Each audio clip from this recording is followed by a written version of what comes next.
Now the first thing that you'll notice about this case is that it has ventilation ports all on this side, and you can see that pretty much barring a couple of inches or an inch, it goes from the back of the case to the front of the case. Obviously this side is going to be where your graphics cards are installed, so it's going to give fantastic cooling properties and ventilation to that side of the case. The other side is very similar, apart from instead of having ventilation holes going all the way along, it's actually split into two sections. So we've got some over here and some over here.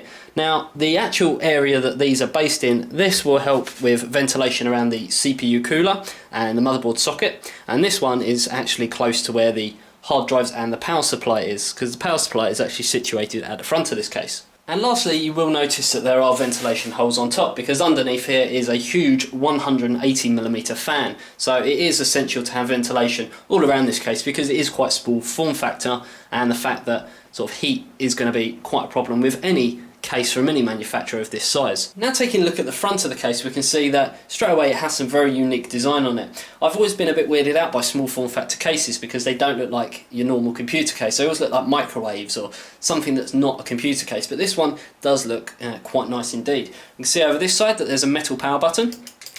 There's a SilverStone logo sort of etched into the brushed metal design. You can see exactly where the CD-ROM is. There's two USB ports, a microphone port, and headphone jack. Now taking a look at the opposite end and the back of the case, the first thing you'll notice is that there's a switch over here for L and H, which is for low and high, which does correspond to the 180mm fan on top. We can see that there is a power connector cord because this case has got its own power supply, and it has got an 80+ bronze efficiency rating, so well worth noting that, because generally with a case of this size you'd be looking at getting something from the likes of Shuttle, and they only come with sort of 250 watt power supplies, whereas this is catering more for the extreme gamer and enthusiast market, but in a small form factor chassis. We can see that there are some mesh up here and also two ventilated expansion slots, and we can see exactly where the I/O panel would go. The whole outer casing is held on by 3 screws, one here and one here. Now personally we would have preferred thumb screws, but it's no biggie. You can also see that for the resetting of the computer there's a button here.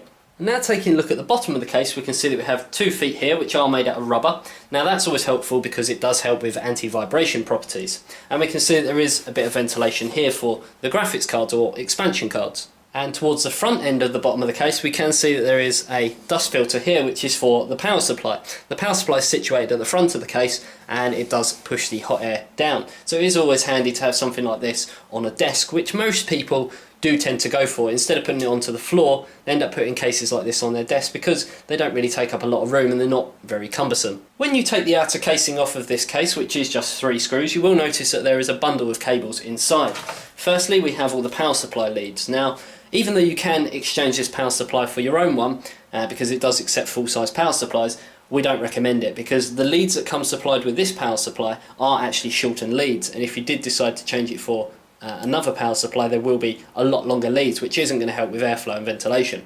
Now you will notice that there's the standard leads that we expect, the 20 pin, 4 pin to make it into 24. You also have PCI Express 8 pin, well 6 and 2 to make it to 8. We have Molexes, serial ATA and much more. We also have various front panel connectors in here, including hard drive LED, power switch and so forth. We also have some other cables for the AC97 and HD audio, and coming from the back of the case we have a reset switch, which obviously the reset switch is on the back of the case, and we also have a 3-pin fan header for the 180mm fan on top. You will also notice that Silverstone have done a little bit of self-pimping and self-promotion by having this embossed Silverstone logo and name on the actual sort of side of the case. As you take the outer casing off, you will notice this on both sides. Now one of the most important parts of this case is the fan on top, because generally with a case you'd expect 80mm, 92mm or even sort of 120mm fans, but this case has actually got a 180mm fan, and it does come inclusive of a dust filter which can easily be taken off and cleaned. Straight away you can see underneath the 180mm fan, which has got a controller on the back, so you can do it from low speed to high speed.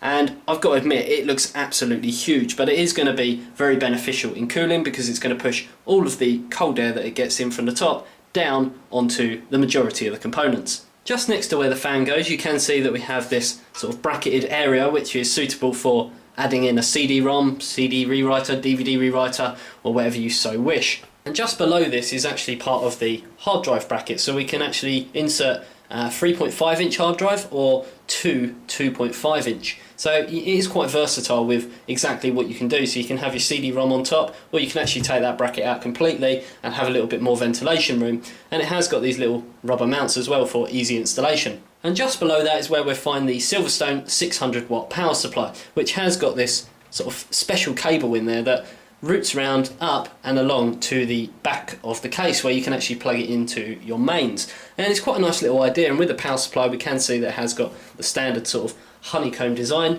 and you have got a power switch in there as well.